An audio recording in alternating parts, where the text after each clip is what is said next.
सपने देखने की कोई कीमत नहीं होती, लेकिन सपने पूरा करने के लिए कीमत चुकानी पड़ती है। अपने बच्चों को शिक्षा देना हर माँ बाप का सबसे बड़ा और अहम सपना होता है, लेकिन आज हर माँ बाप को अपने सपने को पूरा करने के लिए अच्छी खासी कीमत चुकानी पड़ रही है। देहरादून की अगर बात करें तो पब्लिक स्कूलों में बच्चों को पढ़ाने का सपना अभिभावकों के लिए सपना ही साबित हो रहा है। पब्लिक स्कूलों की मनमानी फीस और नियमों को ताक पर रखकर बनाए गए उनके नियम कायदे तो कम से कम यही बयां करते हैं। ऐसा नहीं है कि सरकार को इसकी खबर नहीं थी। सरकार ने इस पर लगाम लगाने के लिए 27 अगस्त 2009 में शिक्षा का अधिकार अधिनियम 2009 बनाया, जिसमें साफ लिखा है कि पब्लिक स्कूल बच्चों से एडमिशन के नाम पर ना ही कोई डोनेशन ले सकते हैं और ना ही बच्चों को स्कूल में प्रवेश देने के लिए किसी तरह की परीक्षा का आयोजन कर सकते हैं। इसके साथ ही बीपीएल परिवार के 25% गरीबी रेखा से नीचे जीवन यापन करने वाले परिवार के बच्चों को स्कूल में मुफ्त शिक्षा भी देना अनिवार्य किया गया। आखिर क्या है शिक्षा का अधिकार नियम, आइए आपको भी बताते हैं। शिक्षा का अधिकार अधिनियम 2009 की मुख्य विशेषताएं।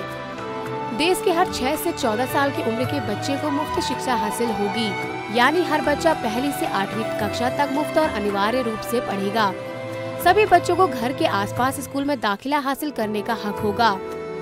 सभी तरह के स्कूल, चाहे वे सरकारी हो, अर्ध सरकारी हो, सरकारी सहायता प्राप्त हो या गैर सरकारी हो, केंद्रीय विद्यालय हो, नवोदय विद्यालय हो, सैनिक स्कूल हो, सभी तरह के स्कूल इस कानून के दायरे में आएंगे।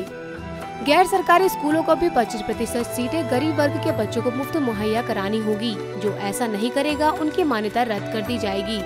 सभी स्कूलों में मूलभूत सुविधाएं होनी अनिवार्य है। इसमें क्लासरूम, टॉयलेट, खेल का मैदान, पीने का पानी, दोपहर का भोजन, पुस्तकालय आदि शामिल हैं। स्कूल ना तो प्रवेश के लिए कंपटीशन फीस ले सकती है और ना किसी तरह का डोनेशन। अगर इस तरह का कोई मामला प्रकाश में आए तो स्कूल पर 25,000 से 50,000 रुपए तक जुर्माना वसूला जाएगा।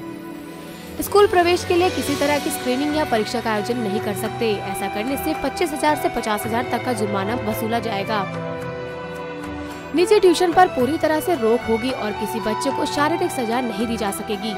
शिक्षा का अधिकार अधिनियम 2009 पारित होने के बाद आम लोगों को उम्मीद जगी थी कि शायद अब निजी स्कूल की मनमानी से वे निजात पाएंगे, लेकिन अधिनियम लागू होने के बाद से अब तक स्थिति में कोई खास सुधार नहीं हुआ। ऐसे में सवाल ये उठता है कि क्या सिर्फ नियम कानून बनाने से ही समस्या का समाधान हो सकता है? जाहिर है, जब तक नियम कायदे कानून का सख्ती से पालन नहीं होगा, कानून का पालन न करने वालों पर सख्त कार्रवाई नहीं की जाएगी, तो स्थिति में सुधार होने वाला नहीं है। नेटवर्क 10 के लिए देहरादून से दीपक तिवारी की रिपोर्ट।